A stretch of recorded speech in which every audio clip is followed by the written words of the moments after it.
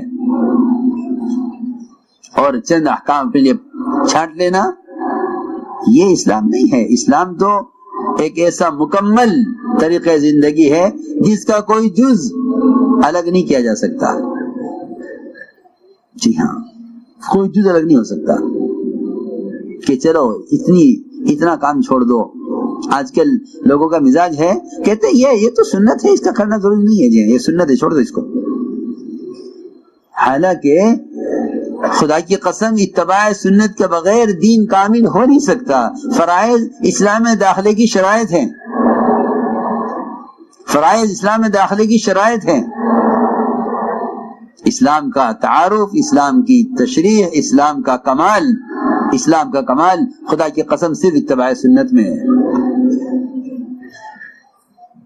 ورنہ حضور اکرم صلی اللہ علیہ وسلم اتباع سنت پر نہ چلنے والوں کو اور سنت کا اہتمام نہ کرنے والوں کو جب آپ کہیں گے قیامت میں میری امت، اللہ فرمائیں گے نہیں آپ نہیں جانتے آپ کے بعد نے آپ کے طریقوں کو کیسے مٹایا ہے، آپ نہیں جانتے آپ نے کیا کیا ہے۔ صاف من رغب عن سنتی فلیس منی، جو میری سنت سے اعراض کرے وہ میری جماعت میں سے نہیں ہے۔ یہاں لوگوں نے معمولی سمجھا ہے سنت کو، حالانکہ مسلمان کا تعارف اتباع سنت کے بغیر ممکن نہیں ہے۔ میری بات یاد رکھنا، جو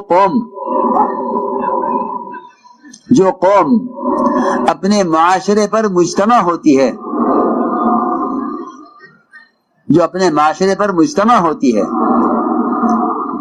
ساری دنیا کا قانون اور ساری دنیا کی طاقتیں ان کا کچھ نہیں بگاڑ سکتی۔ جو قوم اپنے طریقوں پر مجتمع ہوتی ہے، مسلمان اتباع سنت پر مجتمع نہیں ہے۔ حالانکہ میں صاف طور پہ کہتا ہوں کہ بعض قومیں ایسی ہیں اس وقت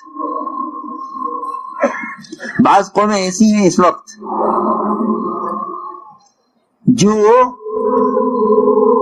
اپنے مذاہب میں عبادت سے ہٹ کر، میری بات توجہ چاہے گی بہت، بعض ایسی قومیں ہیں اس وقت اس ملک میں بھی ہیں جو عبادات سے ہٹ کر، عبادات کے علاوہ اپنے معاشرے کے طریقوں کے پابند ہیں۔ قانون ان کے اپنے معاشرے کے طریقوں پر مجتمع ہونے کی وجہ سے ان کے مذہب کی رعایت کرتا ہے، لیکن مسلمان نے سنتوں کو مٹا کر قوانین اپنے خلاف قوانین کھڑے کیے ہیں، اور پھر یہ کہتا ہے کہ ہم کیا کریں، ہم مجبور ہیں، قانون یہ ہے۔ سب بات ہے، قانون ہم کیا کریں؟ ہم سب فرماتے تھے پہلے مسلمان اسلام کو بگاڑے گا، پھر غیر اسلام کو مٹائیں گے۔ تمہارے پاس جو اسلام پہنچے گا مٹا ہوا پہنچے گا، کیونکہ تم پہلے اسلام کو بگاڑ چکے ہو۔ مسلمان اسلام کو بگاڑے گا، پھر غیر اسلام کو مٹائیں گے، ورنہ خدا کی قسم مسلمان کے کسی عمل کے خلاف قانون نہیں ہو سکتا اگر مسلمان اتباع سنت پر مجتمع ہو، اور یہ اپنی عادات کو اپنی اجتماعی امانت سمجھے، اپنی عادات کو۔ میں بہت اہم بات کہہ رہا ہوں، مسلمان اپنی عادات کو، ان کی شادیاں، ان کی شکلیں، ان کے لباس، ان کے طریقے، ان کا اٹھنا بیٹھنا، ان کا کھانا پینا، اگر مسلمان اس پر مجتمع نہیں ہے تو قانون ان کے اسلام کے خلاف یقیناً بنے گا، اور یہ کہیں گے ہم مجبور ہیں، حالانکہ یہ اللہ کے ہاں مجبور قرار نہیں دیے جائیں گے، اور ان کے مدد بھی نہیں کی جائے گی۔ ہاں، یہ ایک حقیقت ہے جو میں کہہ رہا ہوں۔ سمجھتے تھے کہ اسلام کو نقصان کبھی اغیار سے نہیں ہوگا۔ اگر خدا کی قسم سارا باطل ایک وقت میں جمع ہو جائے اپنی تمام مادی قوتوں کے ساتھ، ایک سنت کے مقابلے میں ناکام ہو جائے گا۔ یہ ایک سنت کبھی مقابلہ نہیں کر سکتا۔ کہا مسلمان یہ کہے کہ قانون نے ہمیں فلاں طریقوں سے روک دیا ہے، فلاں سنت سے روک دیا ہے، اس قانون ہے، کیوں قانون تمہارے لیے کیوں ہے، باقی لوگوں کے لیے کیوں نہیں ہے؟ اس کو میں کہہ رہا ہوں کہ جو قوم اپنی معاشرت کو اور اپنی عادات کو اجتماعی طور پر اس پر مجتمع ہو جاتے ہیں، اس سے بڑی کوئی طاقت قوت نہیں ہے۔ حضور اکرم صلی اللہ علیہ وسلم نے اپنے صحابہ کو اتباع سنت کا ایسا پابند کیا تھا کہ فرمایا روایت میں کہ میرے صحابہ ایسے ممتاز اور میرے صحابہ ایسے الگ چھٹے ہوئے ہیں کہ اگر سیاہ بیل کے پہلو میں چند بال سفید ہوں تو وہ سفید بال الگ نظر آئیں گے، اور اگر کسی سفید بیل کے پہلو میں چند بال سیاہ ہوں تو یہ سیاہ بال الگ نظر آئیں گے۔ میرے صحابہ ایسے ممتاز ہیں، اور یہ امتیاز صرف اتباع سنت کی وجہ سے ہوتا ہے، ورنہ آپ جانتے ہیں کہ مسلمان کا نام پوچھنا پڑتا ہے سلام کرنے کے لیے کہ بھائی آپ کا کیا نام ہے، کیوں نام پوچھ رہے ہیں آپ؟ کہ خبر نہیں سلام کرنا جائز ہے نہیں؟ جی ہاں، سلام کے لیے نام پوچھنا پڑتا ہے، اور واقعی یہ قرب قیامت میں سے ہے، کیونکہ حدیث میں آتا ہے التسلیم بالمعرفہ من اشراط الساعہ، یہ حدیث میں آتا ہے کہ جان پہچان کر کسی کو سلام کرنا یہ قرب قیامت کی نشانی ہے، کہ پہچان کر سلام کریں۔ کیوں پہچان کر سلام کریں؟ مسلمان سر سے لے کر پیر تک اپنی تمام علامتوں سے دیکھتی نظر آ جائے گا کہ ہاں یہ مسلمان ہے۔ اس لیے فرمایا کہ اہل ذکر وہ ہیں جن کو دیکھ کر اللہ یاد آئے۔ اس سے تسبیح یا ذکر بالجہر مراد نہیں ہے، اس سے ہاتھ میں تسبیح کا ہونا یا ذکر بالجہر مراد نہیں ہے کہ آپ کہ ذاکر وہ ہے اس کو دیکھ کر اللہ یاد آ جاوے، کہ ذاکر اسے کہتے ہیں کہ جس نے جو ذکر کے ذریعے اتباع سنت پر ایسا آ گیا ہو کہ دور سے دیکھ کر اللہ یاد آئے کہ ہاں یہ اللہ کا بندہ ہے جو نبی کے طریقے پر ہے۔ ہم نے عرض کیا کہ ایمان کے بغیر دین پر استقامت نہیں ہے، ایمان کے بغیر دین پر استقامت نہیں ہے۔ استقامت کسے کہتے ہیں؟ اللہ نے فرمایا وَأَنِ اعْبُدُونِي هَذَا صِرَاطٌ مُسْتَقِيمٌ، کہ تم میری عبادت کرو، یہ سیدھا راستہ ہے۔ جی ہاں، میری عبادت کرو یہ سیدھا راستہ ہے. وَأَنِ اعْبُدُونِي هَذَا صِرَاطٌ مُسْتَقِيم، میری عبادت کرو یہ سیدھا راستہ ہے. اس لیے عبادت کے بارے میں بھی جاننا چاہیے کہ عبادت آیا صرف نماز پڑھنے کو کہتے ہیں یا عبادت اللہ تعالیٰ کی کامل اطاعت کو کہتے ہیں. عبادت کا لفظ بہت جامع لفظ ہے جو سارے احکام کو شامل ہے. عبادت سے نماز پڑھنے کا نام نہیں ہے، بلکہ امام غزالی فرماتے ہیں نماز، روزہ، حج، زکوٰۃ، ذکر، تلاوت، دعوت اللہ کی محنت، تجارت، پڑوسیوں کے حقوق، سنت کا اہتمام، یہ 10 چیزیں مل کر عبادت ہے. یہ 10 چیزیں مل کر عبادت ہے. عبادت کسی ایک عمل کا نام نہیں ہے. تجارت کو عبادت میں داخل کیا ہے. جی ہاں، اس لیے کہ اگر تجارت عبادت پر نہیں آئی تو پھر یہ عبادات بھی قابل قبول نہیں ہوں گی. اس لیے کہ حرام کمائیاں عبادات کو کھوکھلا کر دیتی ہیں اور دعاؤں کو مردود کر دیتی ہیں. جی ہاں، تفصیل ہے کہ ہم نے جو احکام دیے ہیں اس میں کوئی حکم بھی چھوٹا نہیں ہے، بلکہ یہاں تک آتا ہے کہ اگر کوئی کسی چھوٹی سی آبادی کا گاؤں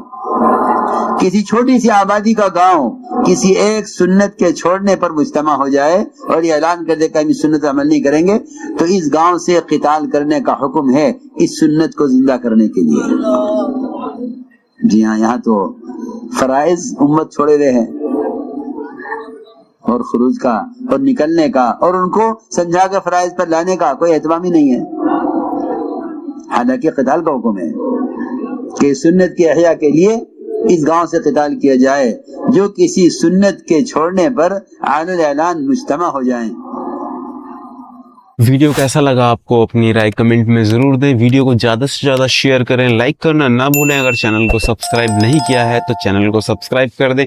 اور ہاں، لاسٹ میں کمنٹ ضرور کرنا آپ کہاں سے ہیں.